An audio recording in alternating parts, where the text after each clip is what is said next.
Elisa ou Elisa? Elisa, d'accord. Et Émile ou Aimé? Aimé, d'accord. Inaya. Inaya, je ne connais pas ce prénom. Bravo. Oui, Clément. Chloé? D'accord. Wassim. Wassim. Il y a deux Wassim, c'est ça? Il y a deux Arthur. Deux Arthur et deux Clara. Deux orthographes différentes. Dans les Wassim, d'accord. Guillaume. Pauline. Léo. Augustin. Salomé. Laurélène. Alexandre. D'accord. Maintenant, tu me redis tous les prénoms. Voilà. Alors j'ai retenu les deux Arthur. J'ai retenu Alizé puisque je l'ai pour savoir si c'était un S ou un Z. J'ai vu qu'il y avait aussi deux prénoms très originaux de ce côté-là que je ne connaissais pas. Enfin, Elisa, enfin, je les ai repris. Et il y a aussi Laurélène, c'est ça? Ah, Laurélène, pardon. Et alors toi, il me semble que tu as un prénom aussi assez rare que je ne connaissais pas. Inaya, voilà. Et toi, ton prénom, tu peux me l'expliquer? Elouane, voilà. Vous voyez que j'essaie de commencer souvent par ce que je ne connais pas. Mais au premier cours, on ne les connaît pas non plus. Hein. Voilà. Il faut que ça rentre. Donc toi, tu seras bien pardonné si tu... Voilà. Mais donc, déjà, de début de conversation, pour vous montrer que, ne serait-ce que ce qui relève de l'inconnu, des prénoms que je ne connais pas, j'aime bien commencer par eux, les intégrer, et parfois c'est l'inverse que ce qu'on fait humainement, si je puis dire, entre guillemets, c'est que ce qu'on ne connaît pas, ce qui nous est inconnu, ça nous fait peur et on le met de côté. On a tendance à rester sur des assises très convenues et à retenir des prénoms qui datent de plusieurs siècles, alors que j'aime bien avoir affaire à des choses nouvelles et très originales et qui peuvent valoir le détour. Effectivement, ça fait ses preuves ou pas, mais ce sont des très jolis prénoms, tous les prénoms que vous avez, qu'ils soient anciens ou qu'ils soient actuels. Voilà, maintenant qu'on se connaît un peu plus, on peut commencer, si vous voulez bien. Est-ce que vous avez des questions à poser à William? Quand avez-vous su que votre vocation était d'être pianiste? Quand est-ce que j'ai su que ma vocation était d'être pianiste? Ça a été un peu progressif, disons. Je pense que dans un premier temps, je n'avais pas forcément la même facilité d'élocution que j'ai plus ou moins actuellement. Et je trouvais que le piano, ça pouvait être une voie alternative pour m'exprimer de façon plus harmonieuse que lorsque je parlais. Lorsque j'étais d'une timidité maladive, j'étais renfermé, j'étais très réservé, je n'arrivais pas forcément à aller au-devant de personnes, voilà, verbalement. C'est quoi la première fois que vous avez fait du piano? Je pense qu'au conservatoire, j'ai commencé à 7 ans, au conservatoire à Mérignac, en Gironde. Il me semble qu'il y a aussi un Mérignac en Charente. Donc c'était à 7 ans, mais après, jouer du piano, ça veut dire plusieurs choses. Jouer au sens jouer du piano professionnellement ou jouer assez bien une œuvre de bout en bout ou jouer toucher le piano. C'est une question. Jouer du piano, c'est-à-dire commencer le piano. Alors c'était à l'âge de 7 ans, ouais. Comment vous avez réussi un peu à vous faire connaître? Comment j'ai réussi à me faire connaître? C'est une question que je me pose souvent. En fait, il n'y a pas de recette, c'est très délicat, je ne sais pas. Je peux m'asseoir? Oui, bien sûr, oui, bien sûr. Mets-toi à l'aise. Tu peux t'asseoir. Merci.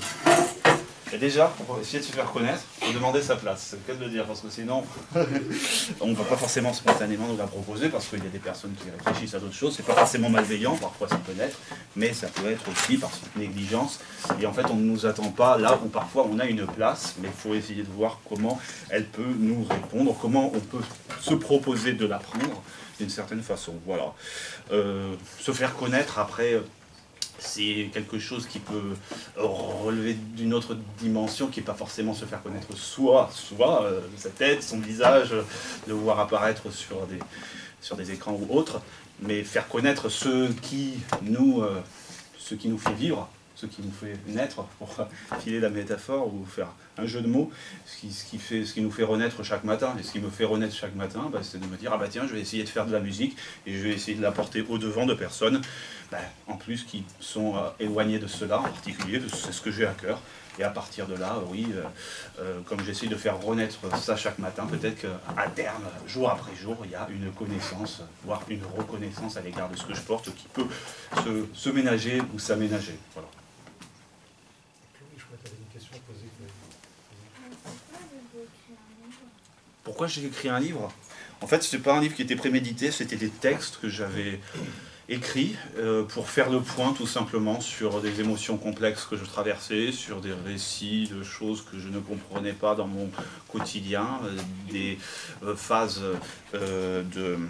d'observation qui m'échappaient, des comportementalismes dont je me sentais étranger, et j'ai essayé de rassembler ça parce que c'était une sacrée bouillie où d'un moment dans ma tête c'était un magma, et j'ai commencé à écrire un texte, deux textes, voilà, mais sans préméditer d'en faire un livre. Puis après mes parents ont estimé que ça pouvait valoir le détour et de les rassembler et d'en faire une publication, et manifestement ils ont eu plutôt raison puisqu'il y a un public qui s'y intéresse.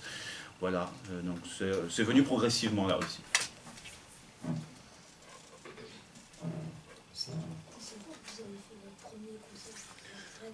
Alors c'est drôle parce que quand j'étais tout petit, déjà je crois que c'était au 3e cours avec mon professeur, je lui avais demandé quand est-ce que je ferais mon premier concert. Et je pense que je l'ai fait quelques mois plus tard. Et j'ai voulu choisir un morceau, ce qui m'a porté tort parfois après, parce que souvent j'ai voulu choisir ce que je jouais, et je lui ai dit oui, je vais choisir le morceau, un des derniers morceaux qui est à la fin, qui ressemble déjà un peu à un air romantique. Et donc j'ai dû commencer à faire un concert à 8 ou 9 ans ou 10 ans. Voilà, ouais. Enfin un concert, une audition, participer à une audition de classe, voilà. Il y en a qui font des instruments de musique parmi vous? Ah. Alors vous faites quoi respectivement? Moi je fais du piano. D'accord. Moi je faisais du piano. D'accord. Qui c'est qui fait du piano en fait parmi ceux qui font des instruments de musique? Et quels sont les instruments de musique des autres? C'est quoi vos instruments de musique? Alors moi c'est De la guitare, d'accord. Du violon. J'ai oublié des personnes? Non. Moi je me rappelle quand j'étais petit, parfois j'étais tellement, comme je vous le disais, maladivement timide, ce qui se voit un peu moins aujourd'hui, que parfois je n'osais même pas lever la main, même quand il y avait des choses qui me concernaient. Et je me rappelle, il y avait une élève dans ma classe qui faisait du piano, et elle avait dit publiquement qu'elle allait participer à un concours de piano, et la professeure l'avait noté au tableau, en disant « Ah ouais, il faudra aller regarder, aller la voir, l'encourager ». Et moi j'étais concerné par ce concours de piano, j'allais aussi y participer. Mais j'étais tellement timide, maladive de timidité que je n'avais pas été dire à la professeure, et moi aussi, c'est vrai que je fais ce concours de piano, on peut venir. Donc il ne faut pas hésiter, hein, s'il y en a qui se sentent concernés par ce que je dis, à rebondir sur des choses, voilà, que ce soit sur les différents aspects qu'on a. J'étais aussi un peu timide, même si le fait de lever la main, Ouais. c'est très compliqué. Ne serait-ce que de la paralysie. Ah oui, c'est des symptômes physiques. Ouais. Voilà. Il y en a qui se sentent concernés par ça? Il y en a qui se sentent ouvertement... On est trop timide pour le dire. Ouais. Pour les coups. Ouais, un peu. Ouais. Comme quoi, il ne faut pas se décourager. Hein. C'est pour ça que tu es au premier rang, peut-être?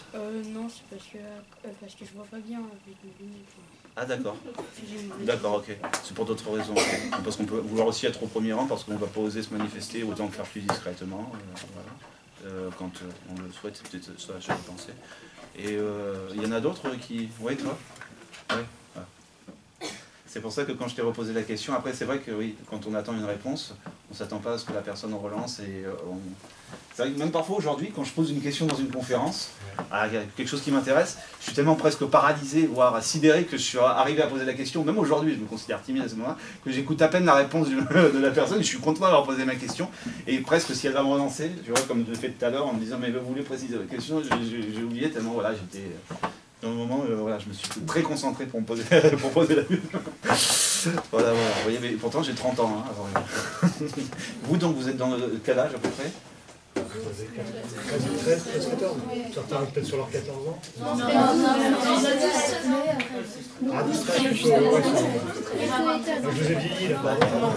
Je vous ai vieilli.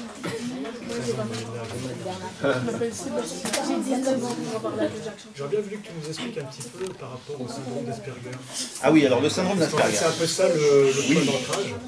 Parce qu'en fait, les nouvelles, c'est autour de la rumeur, mais autour d'une différence d'un personnage. Exact.